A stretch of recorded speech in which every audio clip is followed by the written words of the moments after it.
What's up guys, welcome back to another video. In this video, I'll be showing you how to open dispute on AliExpress. So you might be wondering, how to exactly open a dispute here on AliExpress? Well, first things first is you want to go ahead and go to aliexpress.com and just basically log in into your account.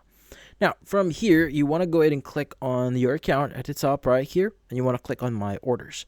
Now, you should be able to see all the orders that you have right now on your account, but what you need to do is you want to go ahead and click on the order details that you see here on your orders or in the number or your list here. So go ahead and click on it. But once you've done that, you should be able to see the option here that says refund, returns, or refunds. Go ahead and click on that button on the order that you want to basically get a refund, or in this case, open a dispute for. Now, from that on, it's going to redirect you to the returns or refund page, which in this case, you just need to fill out some information, like for example, the delivery status for it and the reason from why you want to return or refund this specific product.